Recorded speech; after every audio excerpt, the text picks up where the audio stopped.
تو اللہ تعالیٰ کی طرف سے خاص تدبیر تھی جو یوسف علیہ السلام کو سکھائی گئی، وہ یہ کہ آپ علیہ السلام نے جو بادشاہ کا پینے کا جو ایک برتن تھا، وہ برتن جو ہے وہ بنیامین علیہ السلام کے سامان میں رکھ دیا۔ یہ وہ بات ہے جو بہت سے لوگ ہمیں یہ باور کروانے کی کوشش کرتے ہیں کہ ایک مومن اور مسلمان کبھی مشرک نہیں ہو سکتا، جبکہ اللہ یہ فرماتے ہیں کہ بہت سارے ایمان والے ایسے ہیں جو اللہ پر ایمان رکھنے کے باوجود شرک کرتے ہیں۔ الا بذکر اللہ تطمئن القلوب، اور یقیناً دلوں کا جو اطمینان ہے، دلوں کا سکون جو ہے، وہ اللہ تعالیٰ کے ذکر میں ہی پنہا ہے۔ اللہ کے ذکر سے مراد وہ خاص ذکر نہیں ہے جو لوگ جو ہے وہ بعض مرتبہ ویسے ہر طرح کی برائیاں کرتے رہتے ہیں، سود بھی کھاتے ہیں اور جو ہے وہ حرام کاریاں بھی کرتے ہیں، شراب بھی پیتے ہیں، لیکن پھر کیا کرتے ہیں، جمعرات یا کسی ایک دن اکٹھے بیٹھ کر جو ہے وہ 1 آدھ گھنٹہ ذکر کی مجلس منعقد کرتے ہیں، اور وہ یہ سمجھتے ہیں کہ اب ہمیں دلوں کو سکون مل جائے گا۔ ایسا نہیں ہے۔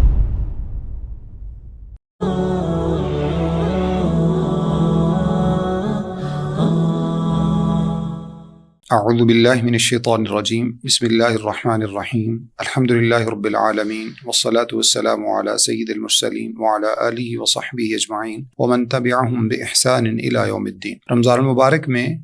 خلاصہ مضامین قرآن مجید کے حوالے سے آج ہماری 13ویں نشست ہے، جس میں انشاءاللہ تعالی ہم ابتدا میں سورہ یوسف کے متعلق، اسی طرح سے مکمل سورہ رعد اور مکمل سورہ ابراہیم کے مضامین کا جائزہ لیں گے۔ 13واں پارہ ہے آج کی نشست میں۔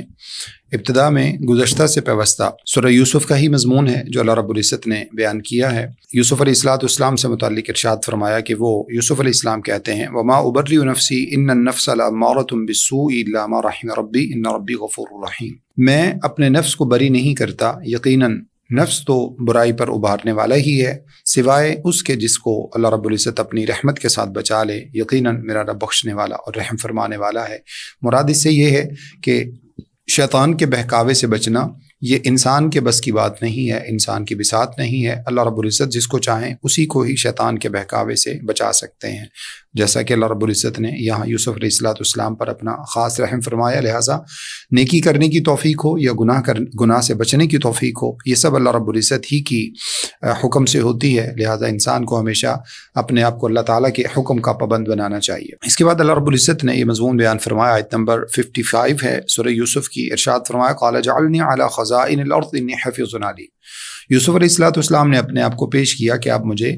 جو خزانے ہیں ان کے اوپر نگہبان مقرر کر دیجئے، انی حفیظ علیم، بے شک میں ان کو بہترین انداز سے حفاظت بھی کرنے والا ہوں اور اس چیز کو میں جانتا بھی ہوں۔ اگرچہ اپنے آپ کو حکمرانی کے لیے پیش کرنا، مسئولیت کے لیے پیش کرنا، یہ احادیث میں اس چیز کی ممانعت ہے، لیکن اگر انسان کے اندر یہ صلاحیت موجود ہو، قابلیت ہو، ایبیلٹی ہو، تو پھر اپنے آپ کو پیش کرنے میں کوئی حرج کی بات نہیں ہے، بشرط یہ کہ انسان جو ہے وہ امانت کا حق ادا کرنا، اس کے بارے میں جو ہے وہ اخلاص کے ساتھ اس کو ادا کر سکے، اور اس کے بارے میں اس کے اندر انسان کے اندر ایبیلٹی اور صلاحیت ہو، تو پھر اپنے آپ کو پیش کرنے میں کوئی حرج کی بات نہیں ہے، لیکن اس کا حق ادا کرنا انسان کے لیے ضروری ہے۔ اللہ رب العزت نے اس کے بعد یوسف علیہ السلام کو بہترین ٹھکانہ دیا، اس کا ذکر فرمایا ہے آیت نمبر 56 میں۔ اس کے بعد یوسف علیہ السلام کے بتائے ہوئے جو بادشاہ کا خواب تھا، اس کی تعبیر کے مطابق اب جو ہے وہ قحط سالی کا سلسلہ شروع ہو چکا ہے، جس کے اثرات جو ہے وہ مصر سے ہوتے ہوئے کنعان تک بھی پہنچ چکے ہیں، اور صورتحال یہ ہے کہ اب یوسف علیہ السلام کے جو بھائی ہیں ان تک بھی قحط سالی کے اثرات پہنچے ہیں، اور اب وہ یعنی چونکہ پورے علاقے کو ہی قحط سالی نے اپنے لپیٹ میں لے لیا ہے، تو اب یوسف علیہ السلام کے بھائی بھی جیسے باقی لوگ غلہ لینے کے لیے آتے ہیں، چونکہ یوسف علیہ السلام کی بتائی ہوئی تدبیر اور تعبیر کے مطابق ان لوگوں نے غلے کو محفوظ کر رکھا ہے، تو اب جہاں جہاں لوگوں کو ضرورت پڑتی ہے ان کو پتہ چلتا ہے کہ مصر میں غلہ موجود ہے، لہٰذا وہ قیمتاً یہاں سے خریدنے کے لیے آتے ہیں۔ تو اسی طرح سے یوسف علیہ السلام کے بھائی بھی یہاں پر آتے ہیں، فعرفہم وہم لہ منکرون۔ اللہ فرماتے ہیں کہ جب یوسف علیہ السلام کے بھائی غلہ کے حصول کے لیے مصر میں پہنچے تو یوسف علیہ السلام نے ان کو پہچان لیا، اگرچہ وہ نہیں پہچان سکے، ان کے ذہنوں میں یہی تھا کہ یوسف تو ختم ہو چکا اور یوسف جو ہے وہ اس کا کوئی وجود یہاں پر باقی نہیں ہوگا۔ جب ان کا سامان ریڈی ہو گیا تو یوسف علیہ السلام نے، چونکہ جب انسان کی فطرت ہے کہ جب کسی سے ملاقات ہوتی ہے تو ایک دوسرے کے بارے میں نو ہو لینے کی کوشش کرتا ہے، تو اسی طرح سے ان سے متعلق یوسف علیہ السلام نے پوچھا کتنے بھائی ہو، کہاں رہتے ہو، کیا صورتحال ہے، یہ ساری چیزیں کنفرمیشن جو ہے وہ ان سے لیں۔ تو اس کے بعد ارشاد فرمایا جب ان کا سامان ریڈی ہو چکا، قال اتونی باخ لکم من ابیکم، تمہارے باپ کی طرف سے جو دوسرا بھائی ہیں جو کہ یوسف علیہ السلام کے ماجائے بھائی تھے، یعنی یوسف علیہ السلام اور بنیامین علیہ السلام ایک ماں سے تھے، جبکہ باقی جو بھائی تھے آپ علیہ السلام کے وہ دوسری ان کی مطلب روایات کے مطابق ان کی خالہ تھیں، تو وہ ان سے تھے۔ تو اس وجہ سے فرمایا کہ جو تمہارے باپ کی طرف سے بھائی ہے اس کو بھی اپنے ساتھ لانا، اور اگر تم اس کو ساتھ نہیں لائے فَإِلَّمْ تَأْتُونِي بِهِ فَلَا كَيْلَ لَكُمْ عِندِي وَلَا تَقْرَبُونِ، اگر تم اس کو ساتھ نہیں لائے تو پھر تمہیں دوبارہ غلہ نہیں ملے گا اور نہ تم یہاں پر آنا۔ اب یہ ایک جو ہے وہ امتحان کی صورت تھی جو ان کے لیے پیدا ہو گئی، اور اس کے بعد یوسف علیہ السلام نے خاص جو ہے وہ اپنی محبت کے ساتھ جو آپ کے پاس اختیارات بھی موجود تھے اس کے مطابق آپ نے ان کی جو جمع پونجی تھی، جو انہوں نے پیسے دیے تھے، قیمت جو ادا کی تھی غلہ خریدنے کے لیے، وہ بھی واپس ان کے سامان میں ڈال دی۔ اب یہ ایک اشارہ تھا کہ جب واپس پہنچیں تو اس رحم دلی اور جو ہے وہ اچھے جذبات کو، صلہ رحمی کو اپنے سامنے جو ہے اس کو محسوس کریں، اور اس کے بعد اپنے بھائی کو لانے میں آسانی محسوس کریں۔ تو بہرحال ان لوگوں نے اپنے والد کے سامنے، یعقوب علیہ السلام کے سامنے جا کے یہ قضیہ رکھا، اگرچہ یعقوب علیہ السلام پہلے ہی ایک دکھ جھیل رہے تھے، یوسف علیہ السلام کی جدائی کو برداشت کر رہے تھے، اور جن کے بارے میں آپ کو اندازہ بھی نہیں تھا کہ وہ دنیا میں موجود ہیں یا نہیں ہیں، تو اس کے باوجود جو ہے وہ انہوں نے بھائیوں کی، اپنے بیٹوں کی جو ہے وہ باتوں کے بعد ان سے کچھ معاہدے لیے، اور وعدے لینے کے بعد انہوں نے بنیامین علیہ السلام کو آپ کے ساتھ بھیج دیا، اور اس کے ساتھ انہوں نے کچھ نصیحتیں فرمائیں۔ ارشاد فرمایا وقال یا بنی لا تدخلوا من باب واحد وادخلوا من ابواب متفرقہ، اے میرے بچوں ایک دروازے میں سے داخل نہ ہونا، مختلف دروازوں سے داخل ہونا۔ وما اغنی عنکم من اللہ من شیء، اگرچہ میں تمہارے کام تو نہیں آ سکتا، اللہ تعالیٰ کا حکم ہی جو ہے وہ فائنل ہوتا ہے، جیسا اللہ چاہتا ہے ویسا ہی ہوتا ہے، اسی پر میں نے بھروسہ کیا، تمہیں بھی اسی پر بھروسہ کرنا چاہیے اور سب کو اسی پر بھروسہ کرنا چاہیے، لیکن یہ ایک تدبیر ہے جو میرے ذہن میں آئی اور میں نے تمہیں بتا دی۔ اس سے مختلف حکمتیں اس کی ہو سکتی ہیں۔ ایک تو یہ ہے کہ اللہ نے کہ اگر تمہیں کسی طرح سے، کسی وجہ سے جو ہے وہ گرفتار کیا جاتا ہے، پکڑا جاتا ہے، کوئی اللہ نہ کرے ایسا کوئی انسیڈنٹ ہوتا ہے، تو سب لوگوں کے ساتھ نہ ہو، کسی ایک کے ساتھ ہو۔ اسی طرح سے دوسرا مطلب یہ بھی ہے کہ جب ایک ساتھ جو ہے وہ بھائی چونکہ انبیاء کی اولاد ہیں اور ماشاءاللہ خوبصورت ہیں سارے، تو یہ بھی تدبیر ہو سکتی ہے کہ سب اکٹھے ہوں گے تو یقیناً بہت سے لوگوں کی نظروں میں آئیں گے، اور نظر اور حسد ان چیزوں کا بھی شکار ہو سکتے ہیں۔ تو اس وجہ سے آپ علیہ السلام نے ان کو یہ نصیحتیں فرمائی۔ اب یوسف علیہ السلام کے پاس دوبارہ جب یہ پہنچتے ہیں غلہ لینے کے لیے، تو اب ان کے بھائی یعنی یوسف علیہ السلام کے ماجائے بھائی اور اسی طرح سے دیگر بھائیوں کے جو ساتھ ہیں بنیامین علیہ السلام، وہ بھی آپ کے پاس پہنچتے ہیں، اور جب آپ علیہ السلام کے پاس وہ داخل ہوتے ہیں تو آپ علیہ السلام ان کو اپنا تعارف دیتے ہیں، صرف بنیامین علیہ السلام کو، اور کسی کو نہیں بتاتے، اور ارشاد فرمایا قال انی انا اخوک فلا تبتئس بما كانوا يعملون، میں آپ کا بھائی ہوں اور آپ اس کے اوپر غمزدہ نہ ہوں جو آپ کے ساتھ یہ حسد کی وجہ سے سلسلہ انہوں نے جو آپ کے ساتھ تکالیف کا رکھا ہے، اس حوالے سے جو ہے وہ اس کا ذکر کیا۔ اور اس کے بعد جو ہے وہ جب ان کا سامان ریڈی ہوا تو اللہ تعالیٰ کی طرف سے خاص تدبیر تھی جو یوسف علیہ السلام کو سکھائی گئی، وہ یہ کہ آپ علیہ السلام نے جو ہے وہ اپنا وہ جو بادشاہ کا پینے کا جو ایک برتن تھا، وہ برتن جو ہے وہ بنیامین علیہ السلام کے سامان میں رکھ دیا، اور جب وہ وہاں سے نکلے تو پھر اس برتن کو تلاش کرتے ہوئے جو ملازمین تھے ان میں سے ایک نے آواز لگائی، کہنے لگے ثم اذن مؤذن ایتھا العیر انکم لسارقون، آواز لگائی کہ اے قافلے والو تم میں سے کوئی یقیناً جو ہے وہ چوری کا مرتکب ہوا ہے، اور اس نے جو ہے وہ اپنے سامان میں بادشاہ کا پیالہ رکھ لیا ہے۔ وہ کہنے لگے قالوا اقبلوا علیہم ماذا تفقدون، وہ قافلے والے فوراً متوجہ ہوئے، چونکہ اس میں کنعان سے آیا ہوا مکمل قافلہ تھا جس میں یوسف علیہ السلام کے بھائیوں کے علاوہ باقی لوگ بھی موجود تھے۔ وہ فوراً متوجہ ہوئے اور کہنے لگے کہ کون سی چیز جو ہے وہ تم گم پاتے ہو؟ انہوں نے جواب دیا نفقد صواع الملک، ہم بادشاہ کا برتن گم پاتے ہیں، ولیمن جاء بہ حمل بعیر وانا بی زعیم، اور جو کوئی لے کر آئے گا اس کو ایکسٹرا ایک اونٹ جو ہے وہ غلے کا دیا جائے گا، اور میں اس کے اوپر ضامن ہوں۔ وہ کہنے لگے اللہ کی قسم تم جانتے ہو کہ ہم یہاں پر فساد کرنے کے لیے نہیں آئے، اور نہ ہی ہم جو ہے وہ چوری کرنے آئے ہیں۔ اس بات میں وہ یقیناً بجا تھے،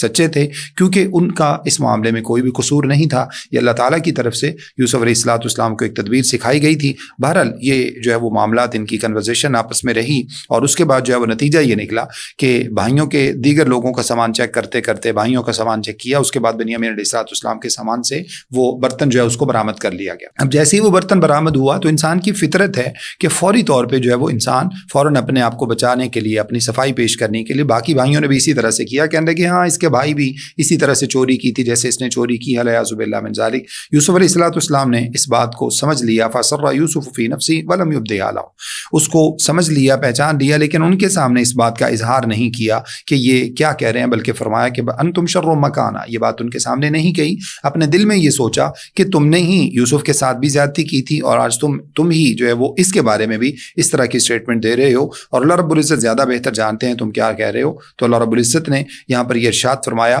کہ یہ ایک تدبیر تھی جس کے ذریعے یوسف علیہ السلام اپنے بھائی کو وہاں پر روکنے میں کامیاب ہو سکے، ورنہ یہ ہے کہ اس قانون کے مطابق کسی بھی صورت میں جو ہے وہ اس کو روکا نہیں جا سکتا تھا۔ تو یہ اللہ تعالیٰ نے دو بھائیوں کو آپس میں اب ملا دیا۔ اس کے بعد یہ ہوا کہ اب جب وہ قافلہ واپس نکلا تو بڑے بھائی جو تھے ان کے، جو کہ ضامن بن کر آئے تھے، بنیامین علیہ السلام کو ساتھ لائے تھے، ان کے دل میں یہ بات آئی کہ پہلے یوسف کی مرتبہ بھی ایسا ہو چکا ہے، ہم اس کو واپس نہیں لے جا سکے، اور آج بنیامین کے حوالے سے تو چونکہ ایک انسیڈنٹ ہے اس معاملے میں، تو یہ لوگ جو ہے وہ بالکل بھی قصوروار نہیں ہیں۔ تو اس کے دل میں یہ بات آئی کہ اب میں اپنے باپ کی نظروں کا سامنا کیسے کروں گا، آخر انسان کا ضمیر انسان کو ملامت کرتا ہے۔ تو کہنے لگے، اپنے بھائیوں سے کہا، ارجعوا الی ابیکم، آیت نمبر 81 ہے، ارجعوا الی ابیکم فقولوا یا ابانا ان ابنک سرق، کہنے لگے کہ میں تو واپس نہیں جاؤں گا، تم جاؤ اپنے والد کو جا کر بتا دینا، یعنی یعقوب علیہ السلام کو کہہ دینا کہ آپ کے بیٹے نے چوری کی تھی، وما شہدنا الا بما علمنا وما كنا للغیب حافظین، اور ہم نے تو صرف اس بات کے اوپر گارنٹی دی تھی جو ہم جانتے ہیں، اور اس غیب کی معاملات میں ہم کسی بھی طرح سے ضامن نہیں بن سکتے۔ اگر آپ کو ہماری بات کا یقین نہیں ہے تو آپ اس بستی والوں سے سوال کر کے دیکھ لیجئے۔ اب یعقوب علیہ السلام کے سامنے جب یہ قضیہ پہنچا، جو کہ یقیناً آپ علیہ السلام کو بھی اندازہ نہیں ہے، اور آپ جو ہے وہ بنیامین علیہ السلام کی فطرت سے بھی اچھی طرح واقف ہیں کہ وہ کبھی بھی چوری نہیں کر سکتے، تو اس وجہ سے فرمانے لگے، قال بل سولت لکم انفسکم امرا، فرمانے لگے پھر تمہارے نفسوں نے کوئی بات گھڑ لی ہے جیسا کہ پہلے تم نے کیا تھا، اصل فصبر جمیل، میں تو صبر ہی کروں گا، یقیناً وہی بہترین چیز ہے، اصل اللہ ان یاتینی بہم جمیعا۔ لیکن یہاں پر آپ یہ دیکھیے جو بات ارشاد فرمائی وہ یہ کہ مجھے امید ہے کہ اللہ رب العزت ان تمام بیٹوں کو واپس لے آئے گا۔ تمام بیٹوں سے کیا مراد ہے؟ سب سے پہلے یوسف علیہ السلام ہے، پھر بنیامین علیہ السلام جو ہے وہ چوری کے الزام میں وہاں پر ان کو جو ہے وہ روکا جا چکا ہے، اور تیسرا بیٹا وہ ہے جو مصر میں رک گیا ہے اور اس نے کنعان آنے سے انکار کر دیا ہے، اس وجہ سے کہ میں اپنے باپ کا سامنا کیسے کروں گا۔ تو اب تین بیٹوں کی جدائی ہے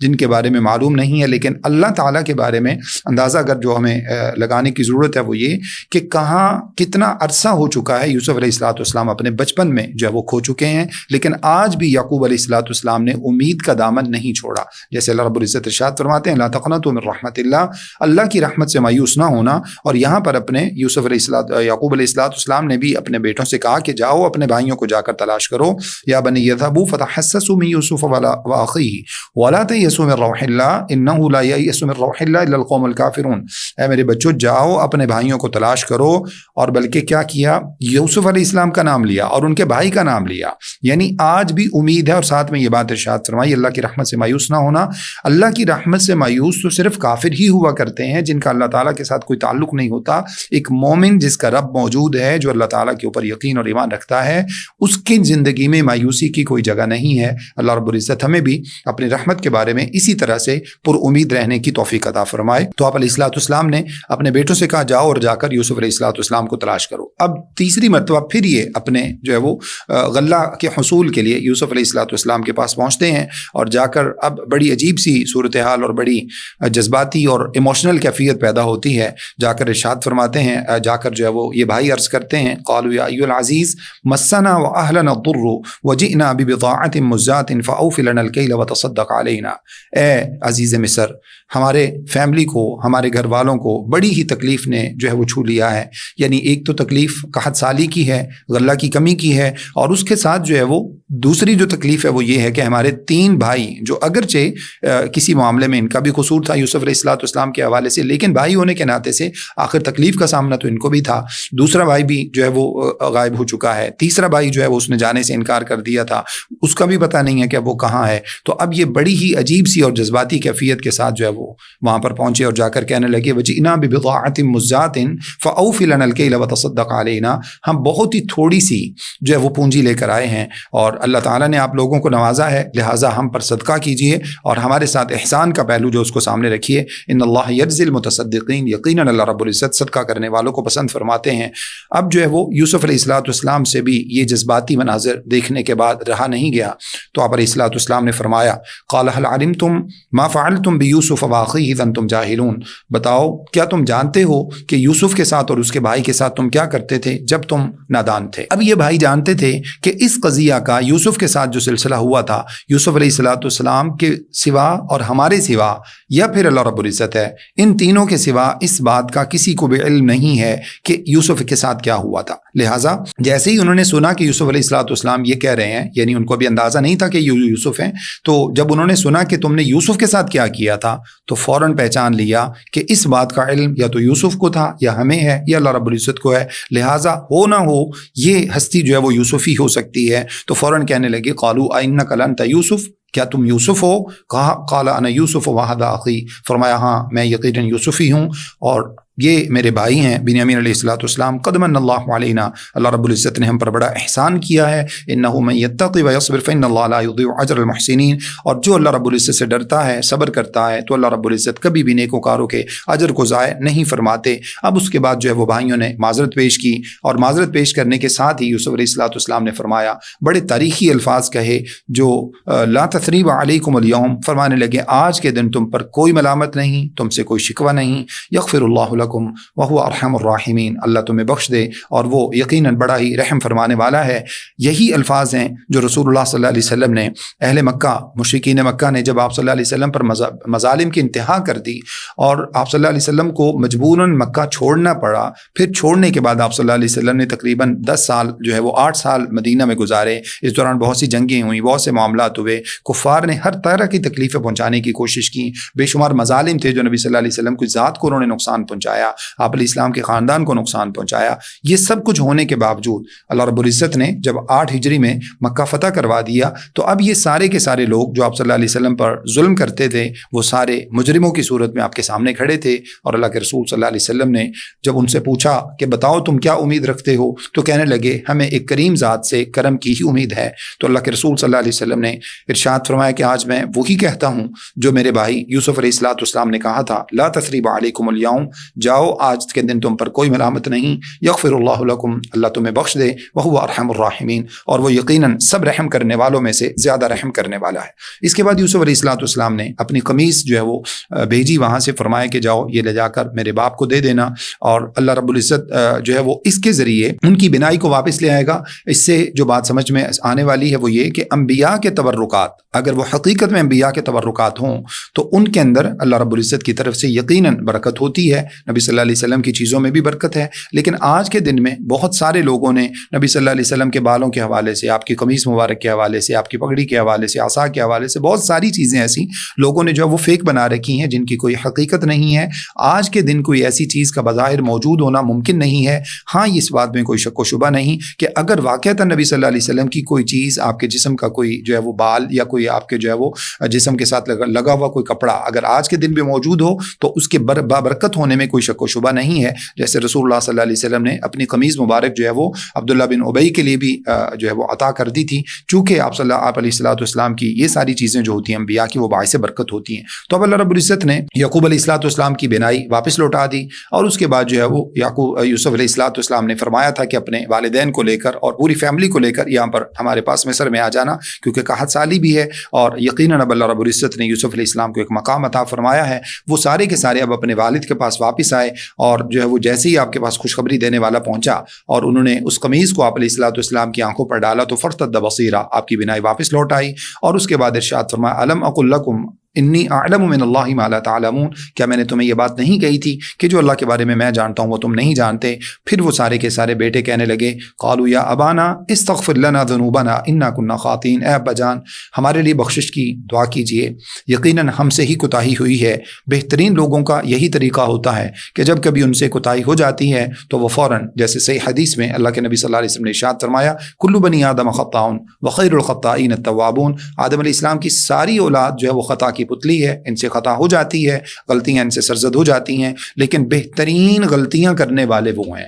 بہترین گناہگار وہ ہیں جو اللہ رب العزت کے حضور توبہ کر لیتے ہیں۔ اللہ رب العزت ہمیں بھی توبہ کرنے کی توفیق عطا فرمائے۔ تو جب انسان، حدیث میں موجود ہے اذا اعترف العبد ثم تاب تاب اللہ علیہ، جب انسان اعتراف گناہ کر لیتا ہے، پھر اللہ کے سامنے جھکتا ہے، توبہ کرتا ہے، تو اللہ رب العزت بھی اس کی توبہ قبول فرما لیتے ہیں۔ تو یعقوب علیہ السلام نے بھی فرمایا کہ سوف استغفر لکم ربی انہ هو الغفور الرحیم۔ الفاظ اس بات پر دلالت کرتے ہیں کہ فرمایا ابھی تو نہیں، لیکن تمہارے لیے میں ان قریب توبہ ضرور کروں گا۔ وجہ کیا ہے؟ اتنی زیادہ تکالیف جو ہیں، وہ اتنے زیادہ دکھ ہیں، تکالیف ہیں، تو اس کی وجہ سے فوری طور پہ اپنے دل کو اگرچہ نرم کر لیا، نرم ہو گیا کہ سب بیٹوں کی اللہ رب العزت نے واپسی ممکن بنا دی ہے، لیکن ابھی بھی ظاہر ہے کچھ تکلیف کا سامنا ہے، تو اس کی وجہ سے فرمایا کہ یقیناً جو ہے وہ اب میں تم لوگوں کو معاف کر دوں گا اور ان قریب تمہارے لیے اللہ تعالیٰ سے بخشش کی دعا مانگوں گا۔ اب یعقوب علیہ السلام، آپ کی اہلیہ، آپ کے بیٹے، یہ سارے کے سارے یوسف علیہ السلام کے پاس جب پہنچے ہیں اور جو ہے وہ کیا ہوا، اللہ رب العزت نے اس کا نقشہ کھینچا ہے۔ فلما دخلوا علی یوسف آوا الیہ ابویہ،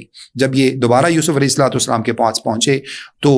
آپ علیہ السلام نے اپنے والدین کو بڑی معزز مسندیں جو تھیں ان کے اوپر بٹھایا۔ وقال ادخلوا مصر ان شاء اللہ آمنین، اور فرمایا کہ اب اللہ تعالیٰ کے حکم سے امن کے ساتھ مصر کے اندر داخل ہو جاؤ، اب کسی طرح کی کسی تکلیف کا کوئی سامنا نہیں ہے۔ ورفع ابویہ علی العرش، اب اپنے والدین کو اس جو ہے وہ تخت کے اوپر بٹھایا جو اللہ رب العزت نے آپ کو عطا فرما رکھا تھا۔ وخروا لہ سجدا، اب یہ سارے کے سارے آپ کے بھائی، آپ کی والدہ، آپ کے جو ہے وہ والد، یہ سارے کے سارے یوسف علیہ السلام کے سامنے سجدہ ریز ہو گئے۔ یہ وہ سجدہ تعظیمی ہے جو پہلی شریعتوں میں جائز تھا، انبیاء کو بھی لوگ سجدہ کرتے تھے، اور اسی طرح سے جو ہے وہ بیوی بھی اپنے شوہر کو سجدہ کرتی تھی، لیکن امت محمد صلی اللہ علیہ وسلم میں سجدہ تعظیمی مکمل طور پر حرام قرار دے دیا گیا ہے۔ اللہ کے نبی علیہ السلام نے ارشاد فرمایا کہ اگر میری امت میں، ہماری شریعت میں سجدہ تعظیمی جائز ہوتا تو میں بیوی کو حکم دیتا کہ وہ اپنے شوہر کو سجدہ کرے، جس سے شوہر کی اہمیت اور اس کی جو ہے وہ عظمت کا اندازہ ہوتا ہے بطور خاص بیوی کے لیے۔ آج کے دور میں بطور خاص ان خواتین کے لیے جو اپنے شوہروں کے بارے میں جو ہے وہ نیگیٹو رویے رکھتی ہیں، ان کو اس بات سے یقیناً ضرور سمجھنا چاہیے کہ شوہروں کی خدمت میں ہی ان کی جنت ہے، اور اللہ رب العزت کے حکم کے بعد اللہ تعالیٰ کی طرف سے فرائض جو مقرر کیے گئے ہیں، اس کے بعد حدیث کے مطابق اگر ایک شوہر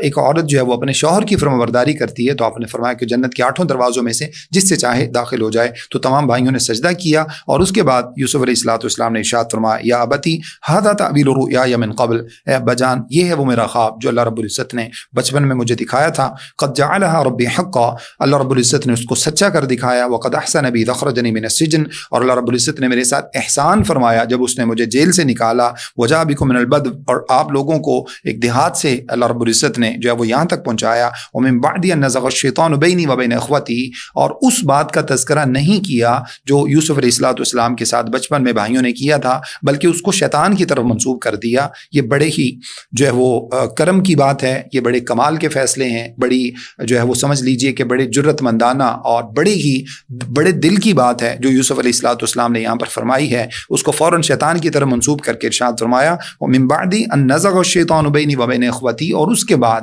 جو شیطان نے میرے اور بھائیوں کے درمیان ایک جو ہے وہ کیفیت پیدا کر دی تھی۔ ان ربی لطیف لما یشاء، یقیناً میرا رب بڑا ہی باریک بین ہے۔ انہ هو العلیم الحکیم، وہ اللہ رب العزت جو ہے وہ بڑا حکمت والا اور جاننے والا ہے۔ اس کے بعد ارشاد فرمایا نمبر 101 میں ربی قد آتیتنی من الملک وعلمتنی من تأویل الاحادیث، اے اللہ رب العزت یقیناً تو نے میرے اوپر بڑے احسانات کیے، مجھے بادشاہت عطا کی، مجھے خوابوں کی تعبیر کا علم سکھایا۔ فاطر السماوات والارض، اے آسمان و زمین کو پیدا کرنے والے، انت ولی فی الدنیا والآخرہ، یقیناً آخرت اور دنیا میں تو ہی میرا دوست اور بہترین مددگار ہے۔ توفنی مسلما والحقنی بالصالحین، اے اللہ مجھے جب فوت کرنا تو اسلام کی حالت میں، فرمانبرداری کی حالت میں فوت کرنا، الحقنی بالصالحین، اور مجھے نیک لوگوں کے ساتھ ملا دینا اپنی جو ہے وہ بہتر وفات کے لیے، ایمان پر وفات کے لیے۔ یہ یوسف علیہ السلام کی دعا بڑی ہی خوبصورت اور بہترین دعا ہے۔ فاطر السماوات والارض، اس کے ساتھ اللہم کا لفظ لگایا جا سکتا ہے، اللہم فاطر السماوات والارض، اے اللہ آسمان و زمین کو پیدا کرنے والے، توفنی فاطر السماوات والارض انت ولی فی الدنیا والآخرہ،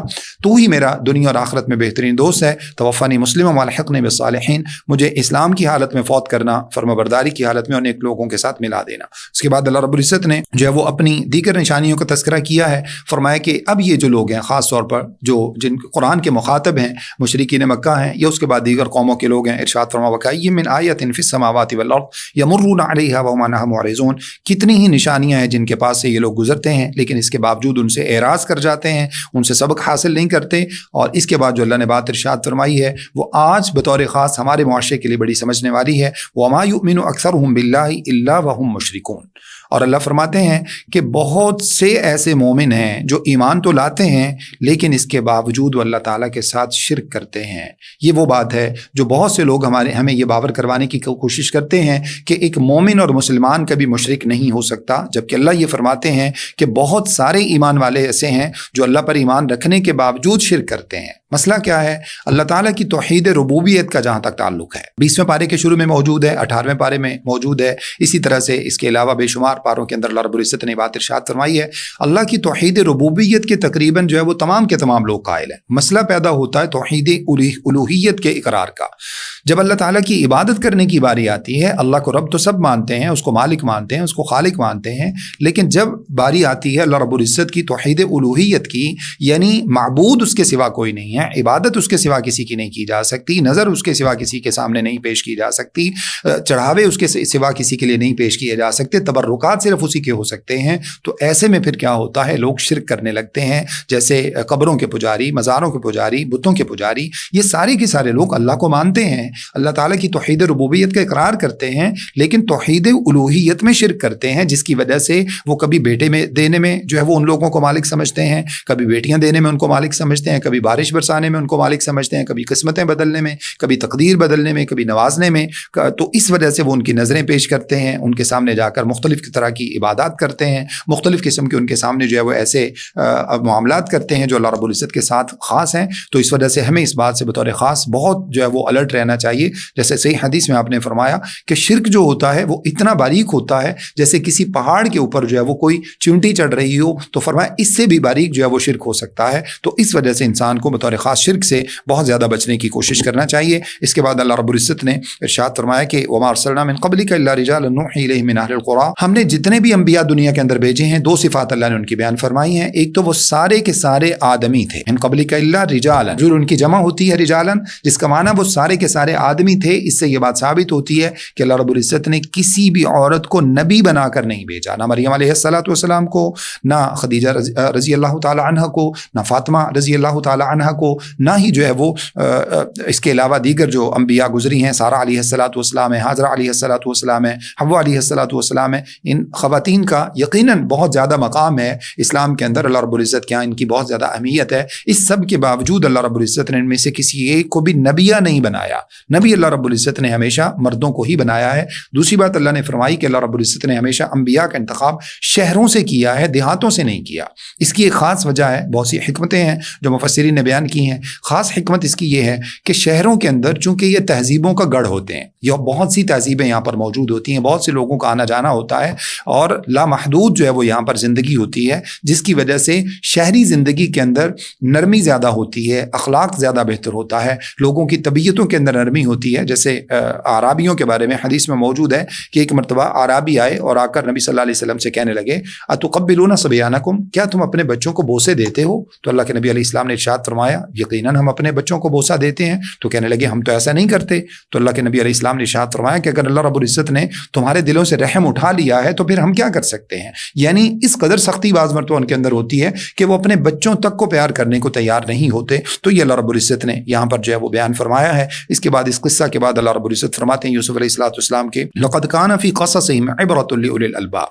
یقیناً یہ جو قصے اللہ رب العزت نے بیان کیے ہیں ان کے اندر عقل مندوں کے لیے بڑی ہی نشانیاں ہیں۔ ما کان حدیثا یفترى ولکن تصدیق الذی بین یدیہ، یقیناً یہ قرآن مجید جس کو اللہ تعالیٰ نے یہاں پر حدیث سے تعبیر کیا ہے، یہ قرآن مجید کے بارے میں یہ لفظ کہا گیا ہے، فرمایا کہ یہ باتیں ایسی ہیں جن کو اپنے پاس سے نہیں گھڑا جا سکتا، بلکہ یہ تو جو تمہارے پاس دین موجود ہیں یہود اور عیسائیوں کے پاس، اللہ نے فرمایا یہ تو ان کی تصدیق کرنے والی ہے، وہ تفصیل کل شیء وہدی ورحمۃ لقوم یؤمنون، اور ہر چیز کی تفصیل ہے، ہدایت ہے اللہ تعالیٰ کی طرف سے، رحمت ہے ان لوگوں کے لیے جو ایمان رکھتے ہیں۔ اللہ رب العزت بھی ہمیں صحیح معنی میں ایمان رکھنے والے بنا دے۔ اس کے بعد اللہ رب العزت نے سورہ رعد کا ذکر کیا ہے۔ سورہ رعد کے ابتدا میں اللہ رب العزت نے اپنی بہت ساری نشانیوں کا تذکرہ کیا ہے، آسمانوں کو بغیر ستونوں کے بلند کیا، اور آسمان کی نشانیاں ہیں جن کا اللہ رب العزت نے ذکر فرمایا، اللہ الذی رفع السماوات بغیر عمد ترونها، بغیر کسی ایسے ستون کے جو تمہیں نظر آتا ہو، ثم استوى علی العرش، پھر وہ عرش کے اوپر مستوی ہو گیا، پھر اس نے سورج اور چاند کو تمہارے لیے مسخر کر دیا، یعنی تمہارے لیے مسخر کرنے کا معنی یہ ہے کہ تم ان سے فائدہ اٹھاتے ہو، سورج کی روشنی سے، سورج کی انرجی سے، چاند چاند کی روشنی سے، چاند کی انرجی سے بہت ساری دنیا کے اندر نباتات ایسی ہیں، بہت سارے پودے اور جو ہے وہ جمادات ایسی ہیں جن کو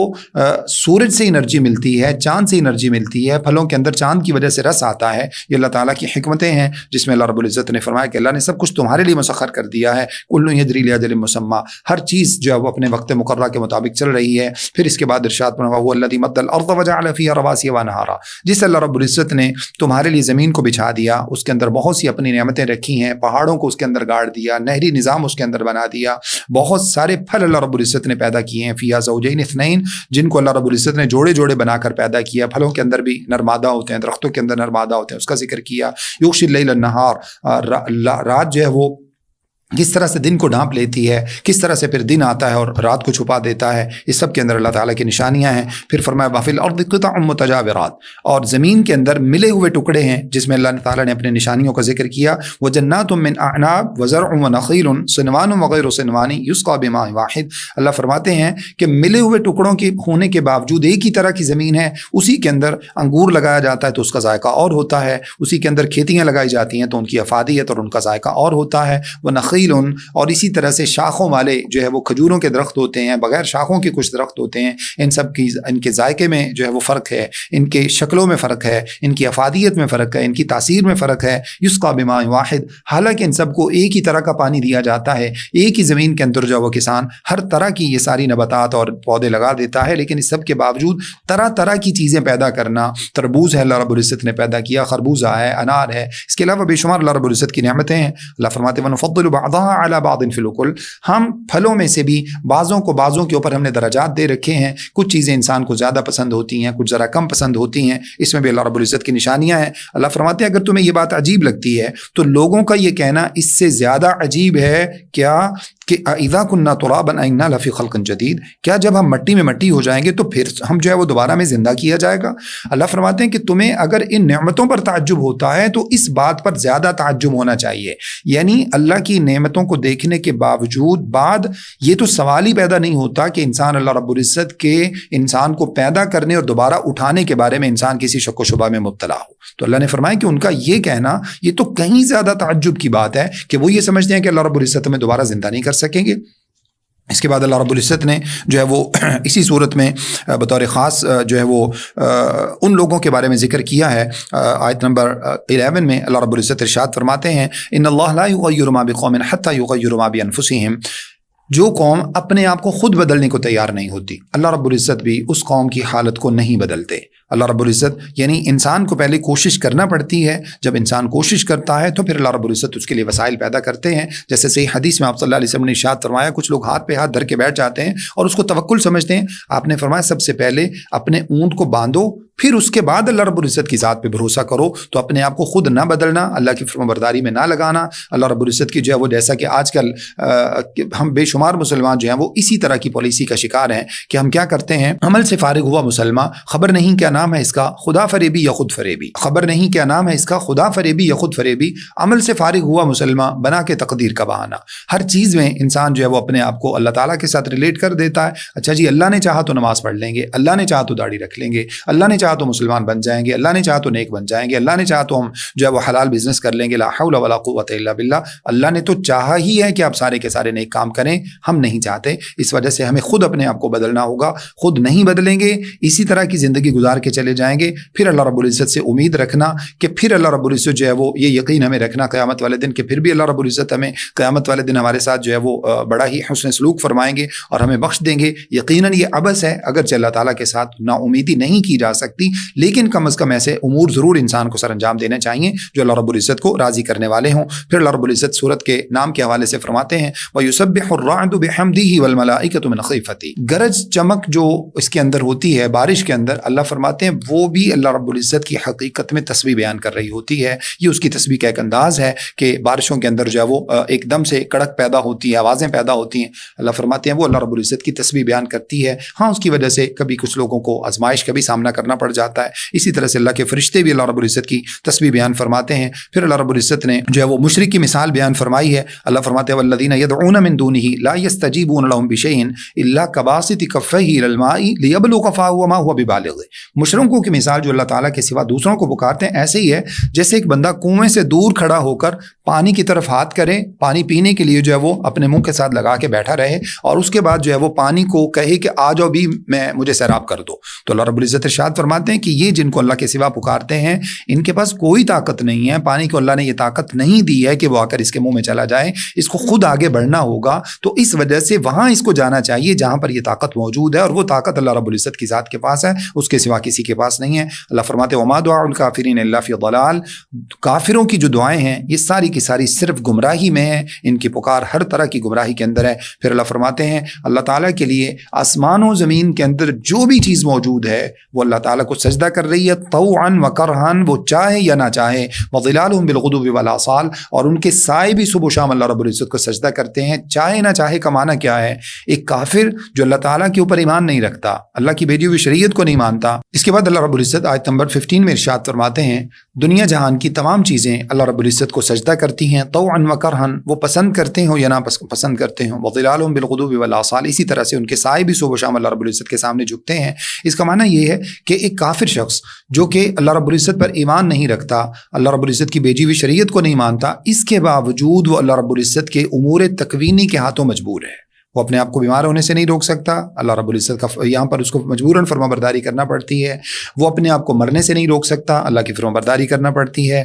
وہ آفات سے نہیں روک سکتا. اس کے علاوہ جتنے بھی، اگر کوئی غریب ہے، کوئی امیر ہے، کسی کے اوپر کسی طرح کی آزمائش ہے، کسی کو اللہ نے کسی ایکسیڈنٹ کا شکار کر دیا، یا اس کے علاوہ جو آزمائشیں ڈالی ہیں ان سے وہ اپنے آپ کو نہیں بچا سکتا. بے شک وہ ایتھیسٹ ہو، وہ اللہ رب العزت کو نہ مانتا ہو، وہ ملحد ہو، الحاد کا شکار ہو، وہ کسی بھی طرح کا عقیدہ رکھتا ہو، اللہ کے سامنے مجبور ہے. جب یہ چیز انسان کو نظر آتی ہے کہ کائنات میں سے کوئی بھی چیز اللہ تعالیٰ کی ذات کے سوا کسی کے تصرف میں نہیں ہے، تو پھر وہ ایمان لانے کی طرف کیوں نہیں آتا؟ اللہ رب العزت ہم سب لوگوں کو ہدایت نصیب فرمائے. اس کے بعد اللہ رب العزت نے جو ہے وہ ان لوگوں کی مثال بیان فرمائی ہے. اللہ فرماتے ہیں کہ جو اللہ رب العزت کے سوا دوسروں کو پکارتے ہیں ان کی مثال اندھوں کی طرح ہے، اور ایمان والوں کی مثال جو ہے وہ دیکھنے والوں کی طرح ہے. ام هل تستوی الظلمات والنور، کیا اندھیرے اور روشنیاں برابر ہو سکتے ہیں؟ ام جعلوا للہ شرکاء خلقوا کخلقہ فتشابہ الخلق علیہم، یا جن کو یہ پکارتے ہیں انہوں نے بھی کچھ پیدا کر رکھا ہے کہ اب ان لوگوں کو سمجھ نہیں آتی اللہ نے کیا پیدا کیا اور انہوں نے کیا پیدا کیا ہے. جبکہ اللہ فرماتے ہیں لن یخلقوا ذبابا ولو اجتمعوا له، یہ تو سارے کے سارے اکٹھے ہو جائیں تو ایک مکھی نہیں پیدا کر سکتے، اور مکھی پیدا کرنا تو دور کی بات. وَإِن يَسْلُبْهُمُ الذُّبَابُ شَيْئًا لَا يَسْتَنقِذُوهُ مِنْهُ، اگر مکھی ان سے کچھ ان کے کھانے میں سے کوئی ذرہ اٹھا کے لے جائے تو یہ اس کو واپس لینے پر قادر نہیں ہے. تو پھر کیسے یہ سمجھ لیتے ہیں کہ اللہ تعالیٰ کے سوا اور بھی کچھ لوگ جو ہے وہ کسی قدرت کا جو ہے وہ تصرفی اختیار رکھتے ہیں؟ لہٰذا ان کو فوراً شرک سے توبہ کر لینی چاہیے. اس کے بعد اللہ رب العزت نے حق و باطل کی مثال بیان فرمائی ہے. اللہ تعالیٰ نے ارشاد فرمایا کہ اللہ تعالیٰ نے آسمان سے پانی کو نازل کیا، اس کے ذریعے وادیاں بہ پڑیں. فاحتمل السیل زبدا رابیہ، ان کے اوپر ایک مخصوص قسم جھاگ آ جاتا ہے. ومما یوقدون علیہ فی النار ابتغاء حلیۃ ومتاع زبد مثلہ، اسی طرح سے جب سونار جو ہے وہ سونا بنانے لگتا ہے تو اس میں بھی ایک جھاگ اوپر آ جاتا ہے، اور اس کے نیچے اصل جو چیز ہوتی ہے وہ نیچے رہ جاتی ہے. اسی طرح جیسے پانی کے اوپر جھاگ ہوتا ہے اور پانی جو ہوتا ہے وہ اصل نیچے رہ جاتی ہے. اللہ فرماتے ہیں اسی طرح سے یہی جو اصل نیچے رہ جانے والی ہے یہ حق ہے، اور جس کے پیچھے یہ لوگ پڑے ہوئے ہیں یہ وہ جھاگ ہے، یہ باطل ہے.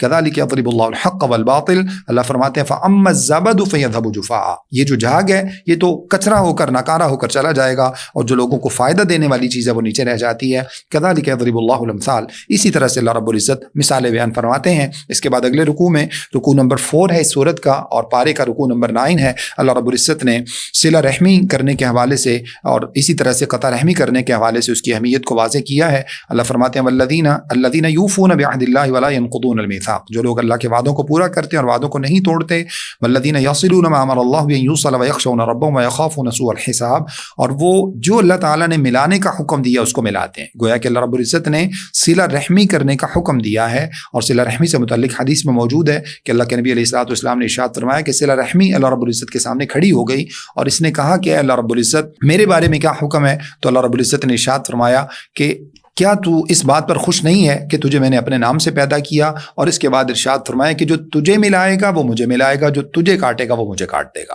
یعنی اس حد تک اللہ رب العزت نے صلہ رحمی کرنے کا حکم دیا۔ تو اللہ نے فرمایا کہ جو صلہ رحمی کرتے ہیں اللہ تعالیٰ سے ڈرتے ہیں، اور اسی طرح سے خافون سوء الحساب، برے حساب سے ڈرتے ہیں، والذین صبروا ابتغاء وجہ ربہم، اللہ تعالیٰ کی رضا کی خاطر صبر کرتے ہیں۔ اس کا معنی یہ ہے کہ صلہ رحمی کرتے ہوئے بہت سی تکالیف کا انسان کو سامنا کرنا پڑتا ہے، اس پر انسان کو ہمیشہ صبر کا دامن جو ہے وہ تھامے رکھنا چاہیے۔ پھر وہ نماز قائم کرتے ہیں، اللہ کی راہ میں خرچ کرتے ہیں۔ صلہ رحمی کے ساتھ خرچ کرنے کا تعلق یقیناً ہم سب پر واضح ہے۔ اس کے بعد ارشاد فرمایا سرا وعلانیہ، چھپا کر بھی اور ظاہری طور پر بھی، وَيَدْرَؤْنَ بِالْحَسَنَةِ السَّيِّئَةَ۔ پھر ایک اور بات جو اللہ نے صلہ رحمی کے حوالے سے بطور خاص ارشاد فرمائی ہے وہ یہ کہ وہ ہمیشہ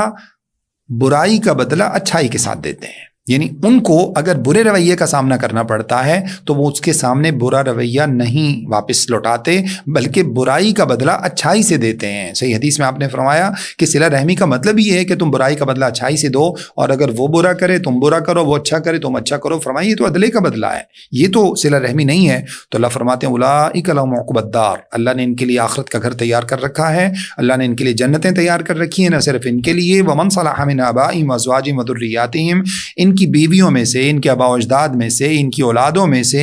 جتنے بھی نیک لوگ ہیں اللہ رب العزت نے سب کے لیے جنتیں تیار کر رکھی ہیں۔ والملائکۃ یدخلون علیہم من کل باب، اور فرشتے ہر طرف سے ان کے اوپر داخل ہوتے ہیں، ہر دروازے سے۔ سلام علیکم بما صبرتم، اور ان کے صبر کی بدولت ان کے اوپر سلامتی کا تحفہ بھیجتے ہیں۔ فنعم عقبی الدار، اور فرمایا کہ بڑا ہی خوبصورت ٹھکانہ ہے جو اللہ نے ان کو عطا فرمایا ہے۔ اور اس کے مقابلے میں قطع رحمی کرنے والے جو ہیں، اللہ کے وعدوں کو توڑنے والے، اور اس کے بعد اللہ نے فرمایا کہ وہ اللہ تعالیٰ کی حکم کردہ چیز کو توڑتے ہیں، یعنی قطع رحمی کرتے ہیں، رشتہ داروں کے ساتھ برا سلوک کرتے ہیں، برائیوں کے بدلے برائیوں سے دیتے ہیں، ان کے اوپر برائیاں جو ہے وہ اس کے اوپر بھی زیادتی کے طور پر برائیاں کرتے ہیں، پھر ان کے خلاف سازشیں کرتے ہیں، ان کے خلاف مختلف طرح کے اس طرح کے معاملات کرتے ہیں اور قطع رحمی کے سبب بنتے ہیں۔ اللہ فرماتے ہیں اولئک لہم اللعنہ ولہم سوء الدار، اور اللہ رب العزت نے ان لوگوں کے اوپر لعنتیں کر دی ہیں اور بہت ہی برا ٹھکانہ ہے جو اللہ نے ان کے لیے تیار کیا ہے۔ اس وجہ سے صلہ رحمی کے معاملے میں ہمیں بطور خاص اللہ رب العزت سے ڈرنا چاہیے۔ اللہ فرماتے ہیں اللہ یبسط الرزق لمن یشاء ویقدر، رزق تو اللہ کے ہاتھ میں ہے۔ بعض مرتبہ صلہ رحمی میں انسان سمجھتا ہے کہ میں اپنے رشتہ داروں کو کیوں دوں، میں اپنے بہن بھائیوں پہ خرچ کیوں کروں، میں اپنے والدین پہ خرچ کیوں کروں، میرا رزق کم ہو جائے گا۔ اللہ فرماتے ہیں رزق تو اللہ رب العزت کے ہاتھ میں ہے، اور یقیناً یہ بات مشاہدہ میں آئی ہے کہ جو خرچ کرنے والا ہوتا ہے اللہ اس کو زیادہ عطا فرماتے ہیں۔ اس لیے فرمایا کہ رزق تو اللہ کے ہاتھ میں ہے، وہ جس کا چاہتا ہے بڑھا دیتا ہے، جس کا چاہتا ہے تنگ کر دیتا ہے۔ اور یہ لوگ دنیا کی زندگی کے ساتھ خوش ہو گئے۔ وما الحیاۃ الدنیا الا فی الآخرۃ الا متاع، اور دنیا کی زندگی آخرت کے مقابلے میں تھوڑے سے سامان کے سوا کچھ نہیں ہے۔ اس کے بعد اللہ رب العزت نے ارشاد فرمایا الذین آمنوا وتطمئن قلوبهم بذکر اللہ، وہ لوگ جو ایمان لاتے ہیں ان کے دل اللہ تعالیٰ کے ذکر کے ساتھ ہی مطمئن ہوتے ہیں۔ الا بذکر اللہ تطمئن القلوب، اور یقیناً دلوں کا جو اطمینان ہے، دلوں کا سکون جو ہے وہ اللہ تعالیٰ کے ذکر میں ہی پنہا ہے۔ اللہ کے ذکر سے مراد وہ خاص ذکر نہیں ہے جو لوگ جو ہے وہ بعض مرتبہ ویسے ہر طرح کی برائیاں کرتے رہتے ہیں، سود بھی کھاتے ہیں اور جو ہے وہ حرام کاریاں بھی کرتے ہیں، شراب بھی پیتے ہیں، لیکن پھر کیا کرتے ہیں جمعرات یا کسی ایک دن اکٹھے بیٹھ کر جو ہے وہ 1-8 گھنٹہ ذکر کی مجلس منعقد کرتے ہیں اور وہ یہ سمجھتے ہیں کہ اب ہمیں دلوں کو سکون مل جائے گا۔ ایسا نہیں ہے۔ ذکر سے مراد سب سے پہلے شریعت ہے، قرآن مجید ہے، جیسے 14ویں پارے میں ہم جا کر پڑھیں گے انا نحن نزلنا الذکر وانا لہ لحافظون، شریعت اس سے مراد ہے، ذکر سے مراد ہے۔ پھر اللہ رب العزت کی فرم برداری مراد ہے، اس کی نافرمانیوں سے بچنا مراد ہے، اور اللہ رب العزت کی اطاعت مراد ہے، نبی علیہ السلام کی اطاعت مراد ہے، اور پھر اس کے ساتھ جو ہے وہ زبان سے اللہ رب العزت کا ذکر کرنا مراد ہے۔ پھر جو ہے وہ صبح و شام اللہ رب العزت کا ذکر کرنا مراد ہے، صبح و شام کے اذکار مراد ہیں، نماز کی پابندی مراد ہے۔ یہ ساری چیزیں جب انسان کرتا ہے تو پھر یقیناً اللہ تعالیٰ کی طرف سے دل کا اطمینان انسان کو حاصل ہوتا ہے۔ پھر اللہ نے قرآن مجید کے بارے میں یہ بات ارشاد فرمائی آیت نمبر 31 میں سورہ رعد کی۔ اللہ فرماتے ہیں کہ اگر اس قرآن مجید کے ذریعے پہاڑوں کو چلا دیا جاتا، زمین کو ٹکڑے ٹکڑے کر دیا جاتا، اس کے ذریعے جو ہے وہ مردوں کو بات کروا دی جاتی، یعنی مردوں کو بلوا دیا جاتا، اس کے باوجود بھی یہ لوگ ایمان لانے پہ تیار نہ ہوتے۔ جن کے دلوں پہ اللہ مہر لگا دیتے ہیں وہ اسی طرح کے ہو جاتے ہیں۔ اس کے بعد اللہ رب العزت ارشاد فرماتے ہیں اللہ کے مقابلے میں جن لوگوں کو انہوں نے اپنے معبود بنا رکھا ہے، اللہ نے فرمایا افمن هو قائم علی کل نفس بما کسبت وجعلوا للہ شرکاء قل سموهم، انہوں نے جو اللہ کے شریک بنائے ہیں ان سے کہیے ذرا ان کے نام تو لو، ام تنبئونہ بما لا یعلم فی الارض ام بظاہر من القول، یا پھر تم ایسی بات اللہ رب العزت کو خبر دینے کی کوشش کرتے ہو جو اللہ رب العزت نہیں جانتا۔ لا حول ولا قوت الا باللہ، یعنی اللہ نے تو ان کو نازل نہیں کیا، نہ اللہ نے ان کے بارے میں کوئی دلیل نازل کی ہے جن کو تم اللہ کے سوا پکارتے ہو، تو پھر اس کے باوجود جو تم نے نام رکھے ہیں ذرا نام تو بتاؤ، ذرا یہ بتاؤ تو صحیح دلیل کیا ہے اس کے پیچھے، ذرا بتاؤ تو صحیح انہوں نے پیدا کیا کیا ہے، ذرا یہ تو بتاؤ کہ ان کا خلقت میں حصہ کیا ہے۔ یا اللہ رب العزت کو ایسی بات کی خبر دے رہے ہو جو اللہ نہیں جانتا، الیاذ باللہ من ذالک۔ کتنا بڑا اللہ رب العزت کے بارے میں خیانت کا الزام ہے، اللہ رب العزت کی جو ہے وہ قدرت کے اوپر الزام ہے، اللہ تعالیٰ کے اختیارات کے اوپر الزام ہے، الیاذ باللہ من ذالک۔ اللہ رب العزت ہمیں ہر طرح کے شرک سے محفوظ رکھے۔ اللہ رب العزت نے ان لوگوں کے لیے بڑے ہی برے عذاب کا یہاں پر تذکرہ کیا ہے، فرمایا لہم عذاب فی الحیات الدنیا والعذاب الآخرۃ اشق، دنیا میں بھی ان کے لیے عذاب ہے اور آخرت میں اس سے کہیں زیادہ سخت عذاب ہے، اور ان کو قیامت والے دن اللہ تعالیٰ کے عذابوں سے کوئی بچانے والا نہیں ہوگا۔ اس صورت کے آخر میں اللہ رب العزت نے مشرکین مکہ کے حوالے سے یہ بات ارشاد فرمائی ہے، اولم یروا انا نأتی الارض ننقصها من اطرافها، کیا یہ لوگ دیکھتے نہیں ہیں کہ اب مشرکین مکہ پر آہستہ آہستہ عرصہ حیات تنگ کیا جا رہا ہے، یعنی اب ان کی جو سلطنت ہے، ان کی جو بادشاہت ہے، ان کی جو کفار کی وہ ایک ہے سرزمین، وہ آہستہ آہستہ سکڑتی جا رہی ہے۔ مسلمانوں کو اللہ رب العزت نے وسعت عطا فرمائی ہے، ان کا دائرہ سلطنت جو ہے وہ آہستہ آہستہ بڑھتا جا رہا ہے۔ اس کے باوجود ان لوگوں کو جو ہے وہ ابھی تک احساس پیدا کیوں نہیں ہو رہا کہ اللہ رب العزت کی طرف یہ آ جائیں، اللہ تعالیٰ پر ایمان لائیں اور نبی علیہ الصلوۃ والسلام کے اوپر ایمان لے آئیں۔ اس کے بعد سورہ ابراہیم ہے جس کے ابتدا میں اللہ رب العزت نے نزول قرآن کا مقصد بیان فرمایا ہے۔ اللہ رب العزت ارشاد فرماتے ہیں الف لام را کتاب انزلناہ الیک لتخرج الناس من الظلمات الی النور، ہم نے آپ کے اوپر وہ کتاب نازل کی ہے جس کے ذریعے آپ لوگوں کو اندھیروں سے نکال کر روشنی کی طرف لے کر جائیں گے، بِإِذْنِ رَبِّهِمْ إِلَىٰ صِرَاطِ الْعَزِيزِ الْحَمِيدِ، اللہ رب العزت کے حکم کے ساتھ إِلَىٰ صِرَاطِ الْعَزِيزِ الْحَمِيدِ، بڑے ہی غالب اور جو ہے وہ تعریف والے رستے کی طرف آپ لوگوں کو لے کر جائیں گے۔ تو معنی یہ ہے کہ اگر کوئی اندھیروں سے اپنے آپ کو نکالنا چاہتا ہے تو اس کا واحد حل قرآن مجید کے ساتھ تعلق ہے، اس کا واحد حل شریعت کو اپنی زندگی میں لانا ہے، اسی کے ذریعے جو ہے وہ اپنے آپ کو نکال سکتے ہیں، ورنہ جو ہمارے رویے ہیں الیاذ باللہ من ذالک، ایسی صورت میں جو ہے وہ کبھی بھی ہم نجات نہیں پا سکتے۔ آج ہم جو دنیا میں مختلف قسم کے مظالم کا شکار ہیں، اس کا بنیادی سبب یہ ہے کہ ہم قرآن سے دور ہو چکے ہیں، ہم نے شریعت کو چھوڑ دیا ہے، ہماری زندگیاں گناہوں سے بری ہوئی ہیں، اور اجتماعی گناہ ہم کرتے ہیں، انفرادی گناہ کرتے ہیں۔ اللہ رب العزت ہمیں ان سے بچا کے رکھے۔ نجات جو ہے وہ قرآن مجید کے ساتھ جڑنے میں ہے اور نبی علیہ الصلوۃ والسلام کی شریعت کے ساتھ جڑنے میں ہے۔ اس کے بعد اللہ فرماتے ہیں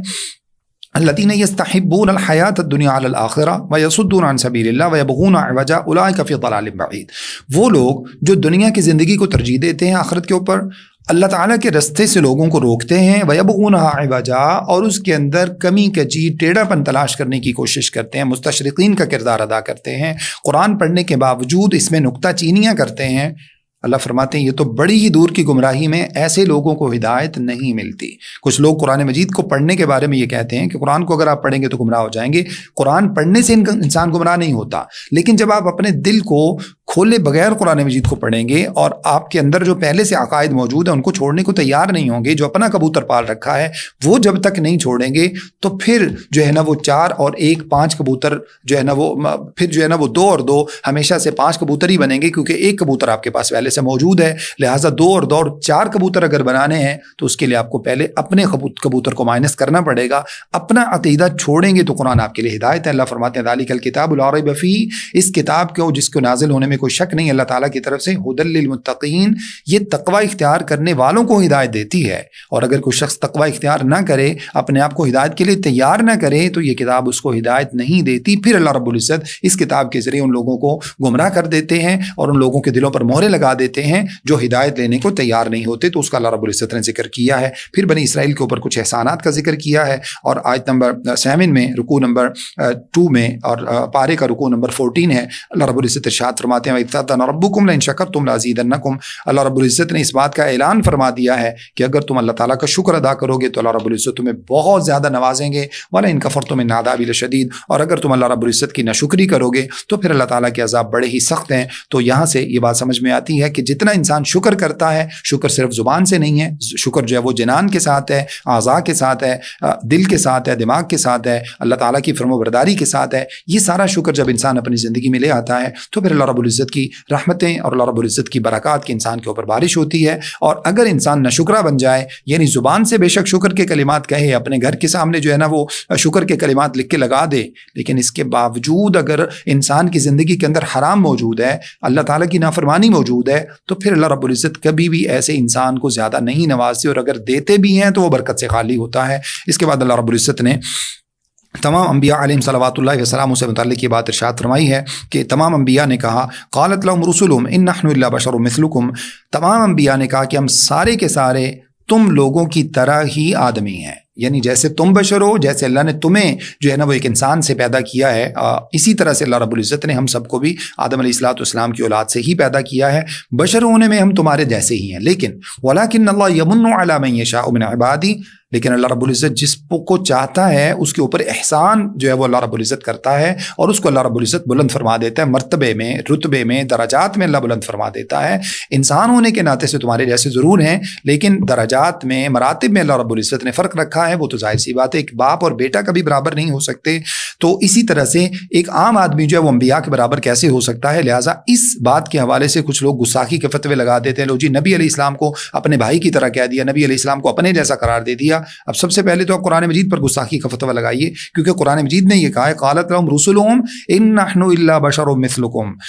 انبیاء نے کہا، تمام انبیاء نے کہا کہ ہم تو تمہارے جیسے آدمی ہیں، تو پھر انبیاء پر گستاخی کا فتویٰ لگائیے، الیاذ باللہ من ذالک۔ خود بدلتے نہیں، قرآن کو بدل دیتے ہیں، قرآن کو بدلنے کی کوشش کرتے ہیں، خود جو ہے وہ اپنے آپ کو اللہ تعالیٰ کی جو ہے نا وہ ان حکمتوں کو سمجھنے کی کوشش نہیں کرتے۔ اور اس کے ساتھ انبیاء نے یہ بھی فرمایا وما کان لنا ان نأتیکم بسلطان الا باذن اللہ، کوئی بھی معجزے کو پیش کرنا یہ ہمارے اختیار میں نہیں ہے، یہ اللہ رب العزت کے اختیار میں ہے۔ اللہ رب العزت چاہتا ہے تو کوئی معجزہ پیش کر سکتا ہے، ورنہ نہیں پیش کر سکتا۔ اور تو اللہ رب العزت نے فرمایا وعلی اللہ فلیتوکل المؤمنون، اللہ ہی پر سب لوگوں کو بھروسہ کرنا چاہیے، ایمان والوں کو بطور خاص۔ اس کے بعد جو جھٹلانے والے ہیں اللہ رب العزت نے ان کی سزا کا ذکر کیا ہے، واستفتحوا وخاب کل جبار عنید، یہ جو کفار ہیں جو اللہ تعالیٰ سے فیصلے طلب کرتے ہیں،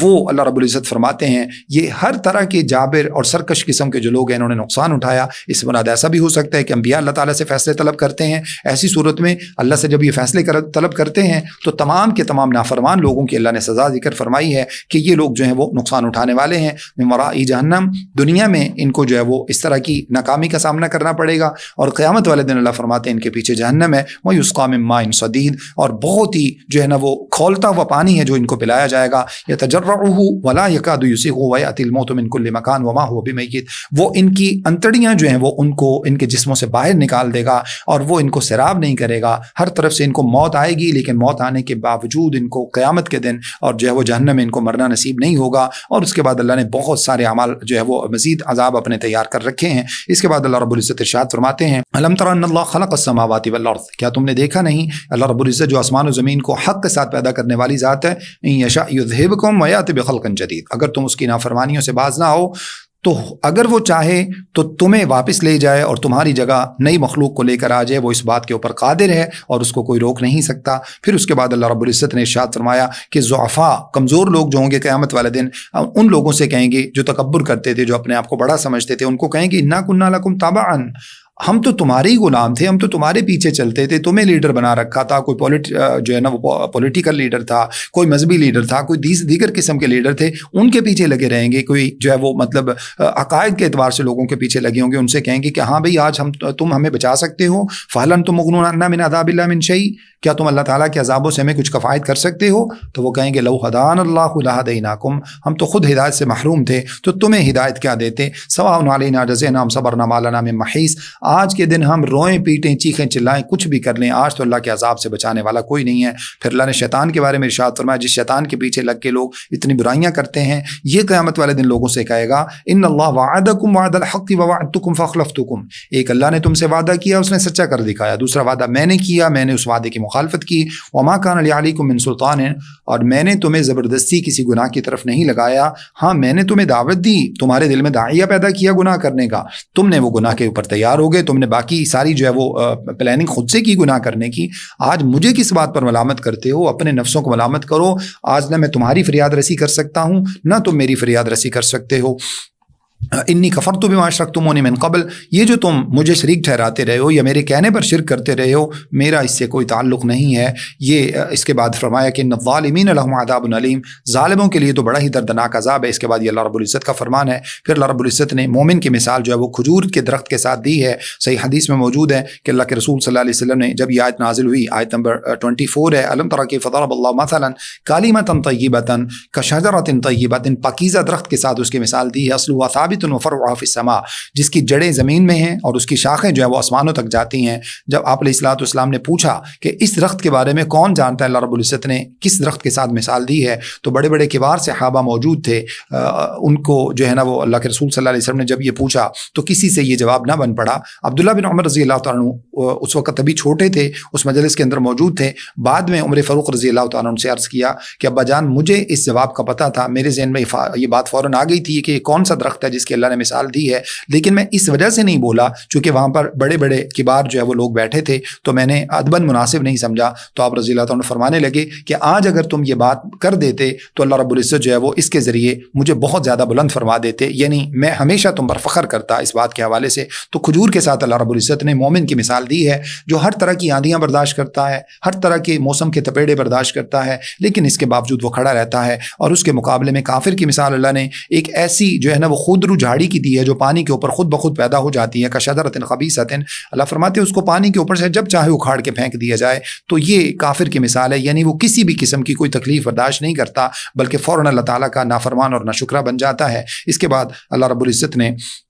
رکوع نمبر 6 میں سورہ ابراہیم کا رکوع نمبر 6 ہے، اس میں اللہ رب العزت نے ابراہیم علیہ الصلوۃ والسلام کی شہر مکہ کے لیے جو دعائیں ہیں ان کا ذکر کیا ہے. جب آپ علیہ الصلوۃ والسلام نے اپنی بیوی کو حاضرہ علیہ الصلوۃ والسلام کو اور اسماعیل علیہ الصلوۃ والسلام جو ابھی بہت ہی نومولود تھے، شیرخوار تھے، اس وقت جب ان کو بے آب و گیا علاقے میں مکہ میں چھوڑا تو وہاں کے لیے مکہ کے لیے دعائیں کیں. رب اجعل ھذا البلد آمنا، اے اللہ اس شہر کو امن والا بنا دے اور مجھے اور میرے بیٹے کو، میرے بچوں کو، ان نعبد الاصنام، ہمیں بتوں کی عبادت سے بچا لے. اے اللہ رب العزت ان بتوں نے بہت سے لوگوں کو گمراہ کر دیا ہے. اور اس کے بعد جو ہے وہ ارشاد فرمایا ربنا انی اسکنت من ذریتی بواد غیر ذی زرع عند بیتک المحرم، اے اللہ میں نے اپنی اولاد کو، اپنی بیوی کو یہاں پر ٹھہرا دیا، اپنے بچے کو ٹھہرا دیا ہے تاکہ وہ نماز کو قائم کریں. اے اللہ لوگوں کے دلوں کو مکہ کے ساتھ جوڑ دے. فجعل افئدۃ من الناس تہوی الیہم، لوگوں کے دل یہاں پہ اٹک جائیں، یعنی وہ یہاں پر آئیں یا نہ آئیں ان کے دل یہیں پر اٹکے رہیں. کوئی چلا جاتا ہے تو وہ اپنا دل وہاں چھوڑ آتا ہے، کوئی نہیں جا پاتا تو ہر وقت وہ اشتہا محسوس کرتا ہے کہ مجھے وہاں جانا چاہیے. وارزقہم من الثمرات، اللہ ان کے اہل مکہ کو پھلوں میں سے بہترین رزق عطا فرما. یہ نعمتیں اللہ تعالیٰ کی آج دیکھی بھی جا سکتے ہیں، لعلہم یشکرون، تاکہ وہ اللہ تعالیٰ کا شکر ادا کرتے رہیں. اور اس کے بعد ارشاد فرمایا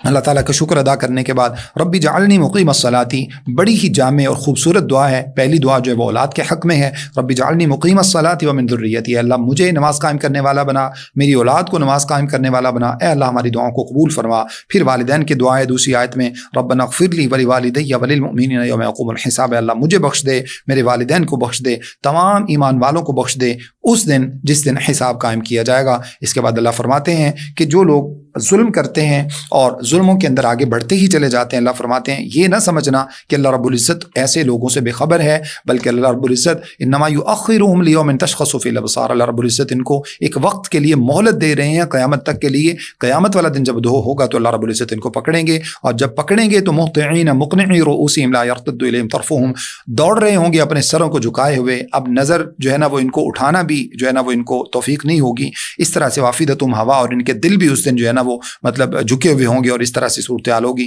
اللہ فرماتے ہیں کہ جو دنیا میں اترانے والے لوگ ہیں ان کو اللہ تعالیٰ کے عذابوں سے ڈرائیے. یوم یاتیہم العذاب، جس دن عذاب آئے گا، فیقول الذین ظلموا ربنا اخرنا الی اجل قریب، اس دن یہ کہیں گے کہ اللہ ہمیں کچھ مہلت کیوں نہ دے دیتا، الی اجل قریب، ایک وقت مقررہ تک، تھوڑے سے وقت تک ہمیں اور مہلت دے دیتا. نجب دعوتک ونتبع الرسل، ہم تیری دعوت کو قبول کر لیتے، ونتبع الرسل، انبیاء کی پیروی کر لیتے. اللہ فرماتے ہیں کیا تم وہی نہیں ہو اقسمتم من قبل ما لکم من زوال، جو قسمیں اٹھاتے تھے کہ ہمیں دنیا سے کوئی جو ہے نا وہ یہاں سے لے جا نہیں سکتا، اور تم یہ سمجھتے تھے کہ تمہیں کبھی زوال نہیں ہوگا، تم ہمیشہ دنیا کے اندر رہو گے. اس کے بعد اللہ رب العزت نے مزید جو ہے وہ ان کے عذابوں کا تذکرہ کیا ہے. پھر اس کے بعد اللہ رب العزت نے ہلکا سا قیامت کا نقشہ کھینچا ہے. یوم تبدل الارض غیر الارض، جس دن زمین اس زمین سے بدل دی جائے گی، یعنی نئی زمین پیدا کر دی جائے گی، اس زمین کو لپیٹ دیا جائے گا، جیسا کہ سورہ تکویر وغیرہ میں اس کی وضاحت موجود ہے. اور اس کے بعد اللہ فرماتے ہیں آسمان کو لپیٹ دیا جائے گا. وبرزوا للہ الواحد القہار، اور سب کچھ اللہ رب العزت کے سامنے ظاہر ہو جائے گا. قبروں میں سے لوگ نکل آئیں گے،